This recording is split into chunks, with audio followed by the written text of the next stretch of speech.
Hey everyone, my name is Jessie. Welcome back to my channel. Today I am doing my review of The Sun Down Motel by Simone St. James. I loved this book. Let's start off with a quick summary. So The Sun Down Motel by Simone St. James follows this woman who is living in 2017 and her mother just passed away from cancer. And about 30 years prior, her mother's sister, so her aunt, had gone missing when she was about 20 years old after working at this sundown motel kind of in the middle of nowhere, New York. So the young girl in 2017 is now going to start investigating the disappearance of her mother's sister that happened all the way in, I think it was 1987. So she goes to this kind of middle of nowhere city in New York to work at the Sundown Motel and try to figure out what happened to her aunt. And that is all I'm going to say about the summary. So all I had heard about this book was that it was creepy, maybe it had a little bit of a ghost story in it, and that it was very thrilling. And I can agree on all three accounts. I'm going to start off with the pacing of this story because it is perfection. The pacing, the two timelines that we're following are so much fun to follow. And the story starts out right away. The scares, the creeps are all right at the beginning, so you don't have to wait a very long time to start getting that creepy atmosphere that sometimes takes a really long time to get from thrillers. So we do follow both the girl in 2017 investigating the disappearance of her aunt, but we also follow the aunt's story in 1987. I think that's the year. It's 1982, sorry. But we're also following the aunt's story in 1982. And the way the timelines are told line up so perfectly with each other and just build off of each other. So the tension continues to rise throughout the entire story. I loved the pacing of this book and how immediately I was drawn in, I was hooked, and I was scared. And I loved that. So I am going to comment really quickly on just the level of kind of horror that this book has. So this is not a domestic thriller that I think a lot of people gravitate towards when they think of thrillers. They think of the more like Gone Girl type domestic thriller. This is definitely more of a murder mystery thriller, and it does have some paranormal aspects in it. So if you are not a fan of any horror whatsoever, this may not be the book for you. If you get scared really easily, this may not be the book for you.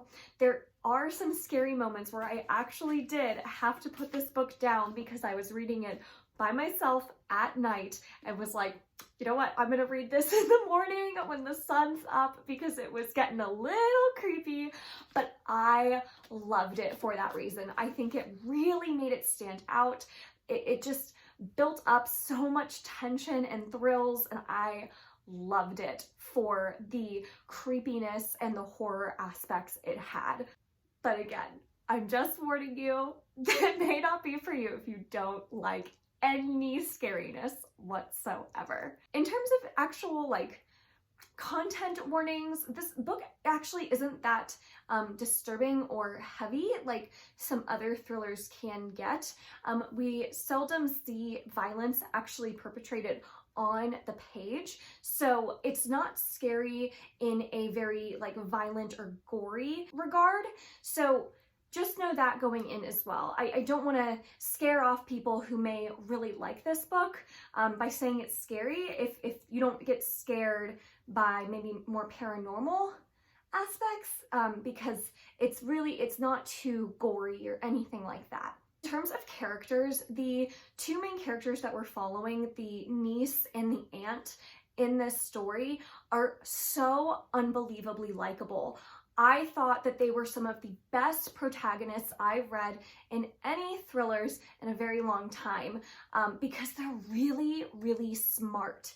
Like, they are figuring out things and putting clues together that in a brilliant way. And I really appreciate when a protagonist in like a horror horror or a thriller type story is actually smart, and you're not screaming at the page like, how could you?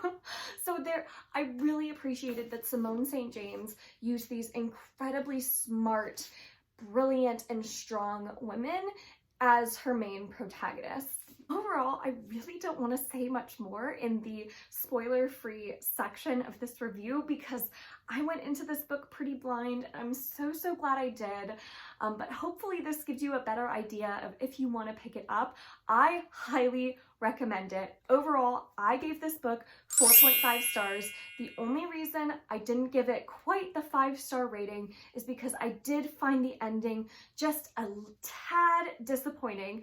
And I'll talk a little bit more about that in the spoiler section, but I don't want to say anything else in the spoiler-free section. So I highly recommend this if you are up for a little bit more of a scary type thriller novel. It is so much fun. It's very turn of the key by Ruth Ware, but I think it's even better than that novel. So I hope you enjoyed this review, and if you are leaving me now because I'm going into spoiler territory, thank you so much for watching.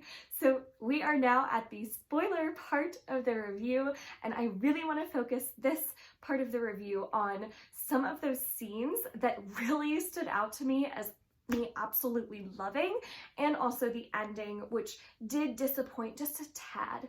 So my favorite scenes in this book were the ones right at the beginning when we were really learning about these ghosts in the Sun Down Motel, and we had those scenes where the characters were standing out underneath the burnt out sign, and all the doors started opening one by one and they couldn't get them to close, and then they saw the little boy who had died in the motel running back and forth in the hallways. Oh my god, all of those visuals were amazing. It made me want to see this as a movie so badly. If this ever got adapted into a movie, I would be the first one there to see it, I swear, because those scenes had me so creeped out, but I loved it. I love ghost stories like this, so this book resonated with me so much. The only thing I will say that I didn't love was the very ending. How I think the reveal happened just a little too soon with who our murderer was. And I mean, our characters had figured it out long before anyone else had. So by the end, we knew 100% who the murderer was going to be. And so when that big reveal did happen, it wasn't like it was this huge surprise or this shocking twist. It was like our characters knew that's who it was going to be. That's who it ended up being. Big whoop. I think that the twist with Viv being the one who killed the murderer and her getting away was really great. I loved that that was the twist, but it did start to get a little bit predictable, where I wasn't very shocked when that did happen. It was kind of like that's where the story has to go at this point. Overall, I did wish that the ending would have been just a little bit more shocking and had a bigger twist, but I really did like how it ended, and I personally probably wouldn't have wanted it to end any other way. I just think I would have preferred being a little bit more surprised closer to the end of the novel, so that we're not spending so much time at the end of the novel in like that big showdown that happens. And speaking of the kind of showdown in the present day that was happening with the murderer's grandson and Carly, I thought that was a little bit cheesy. I thought how that grandson acted was a little odd, and it's never truly explained like quite what happens to him. I'm interpreting it as Betty killed him, which I hope is what happened, because I loved Betty's character and her ghostly spirit haunting this motel. I just loved that. So I hope that that's what happened. That's my interpretation of it. But I did think that that was just a little bit cheesy how that all played out. So I wasn't like super impressed with the ending overall, but my goodness, the rest of this book was incredible and definitely one of my favorite thrillers of all time for sure. So that is my spoiler and spoiler-free review of The Sun Down Motel by Simone St. James. I really hope you enjoyed this review. I loved this book. I hope you do too. Let me know if you end up picking it up because I'd love to chat with you in the comments down below. Just make sure if you're going to leave any comments with spoilers that you mark it as such so that no one else gets spoiled in the comments. Thank you so much for watching this video. If you enjoyed it, make sure to give it a thumbs up. Subscribe if you want to. I release new videos every Monday, Wednesday, and Friday. And until next time, bye!